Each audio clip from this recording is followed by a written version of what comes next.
Welcome back. As promised, is a video about Port Sunlight and West Kirby from the day that we went for the May Morris exhibition. Here's a Lady Lever. It heavily influenced the museum alongside the walker that we made with our miniature project. You can see that in the Littleville Museum playlist. This is an exhibit about conservation now. As someone who is related to an historian, I found this really interesting to get an insight into what museum conservators do. These panels were from a region of Spain, and with having Spanish heritage, I'm always interested in anything from around there. This is more of a Tudor room. Lever was born in Bolton, the son of a wholesale grocer. He left school at 16 to join the family firm, which he expanded and transformed. In 1884, he decided to focus on just one product, household soap, marketing it in pre-wrapped bars under a brand name. Previously, soap had to be cut to order from a single large block. In 1888, Lever began to manufacture soap himself and set up the firm of Lever Brothers with his brother James. In 1888, he moved to a purpose-built factory on the Wirral shore of the Mersey and built a village to house his employees. He named it Port Sunlight after his most successful brand of soap. Lever provided his workforce with good housing and supported their education, medical care and social needs.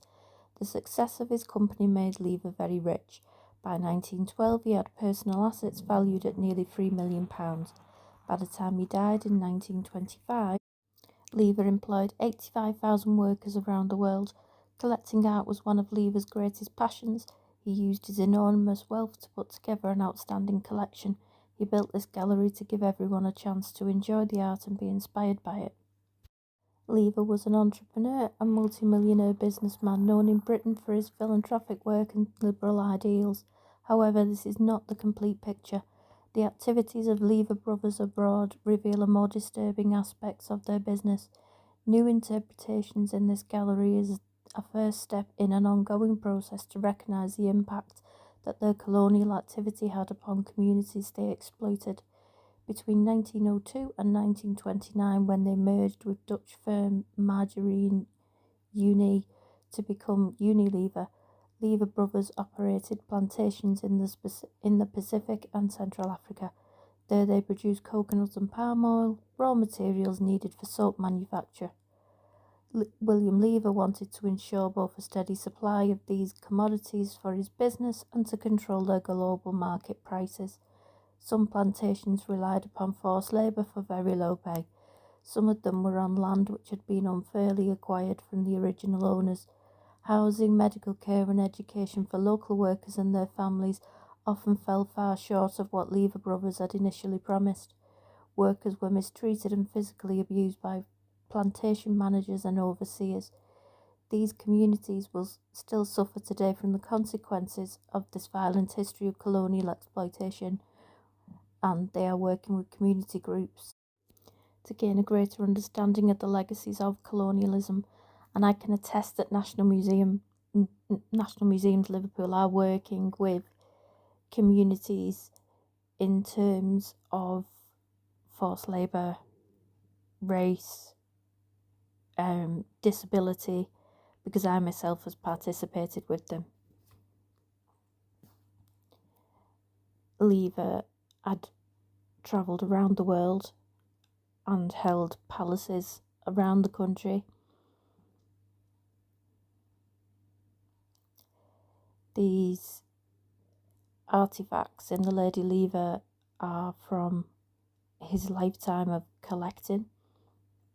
We do have to acknowledge, though, that in collecting those things, there is a cost to Indigenous and Native communities, and we have to acknowledge and apologise for the way our ancestors exploited and treated people.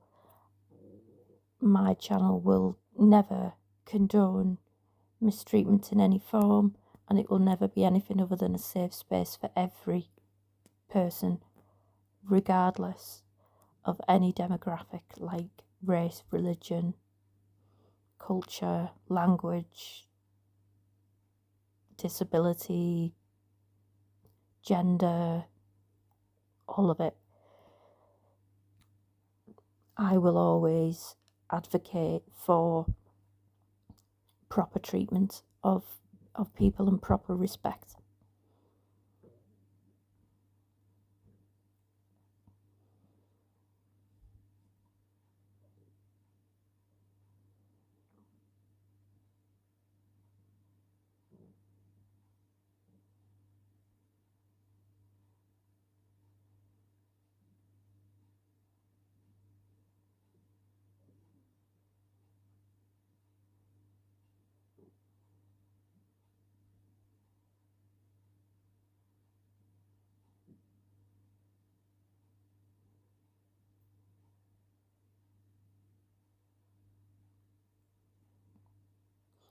This casket was absolutely beautiful, the way that it was inlaid.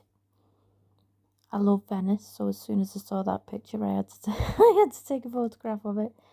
I am a massive fan of ceramics. Here's Lady Lever herself. I also love stained glass and domed ceilings. You are exposed to cultures from around the world, and no matter what genre of art or design you're into, there will be something for you in this collection.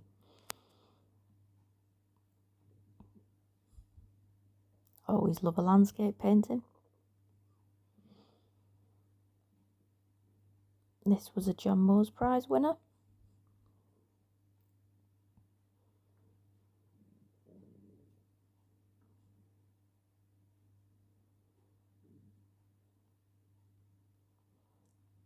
These are advertisements for Lever's Port Sunlight soap.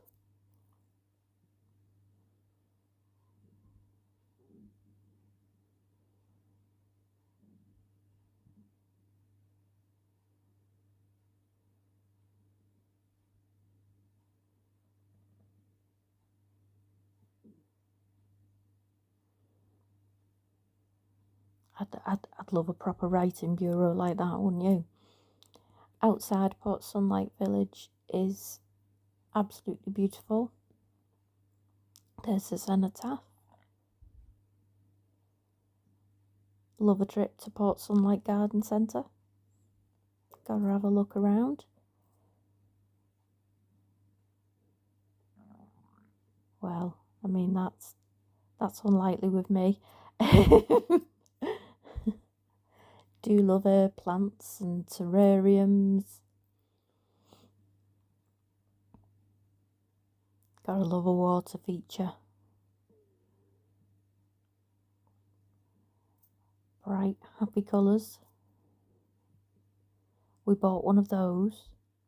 The hoverflies love it. We bought one of those and the bees love it.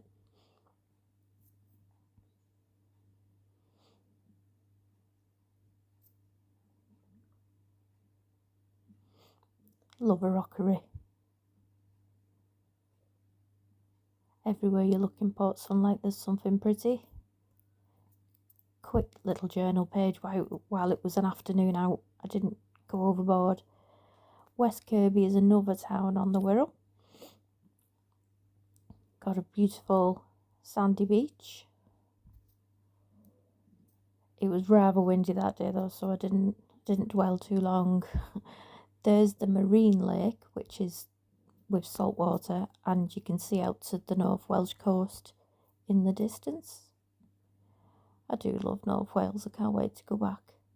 You can tell how windy it was because there was windsurfers out. Another town that really takes, you know, Britain in Bloom and the planters really seriously. Again, just a little doodly page. Thank you so much for watching. Bye bye.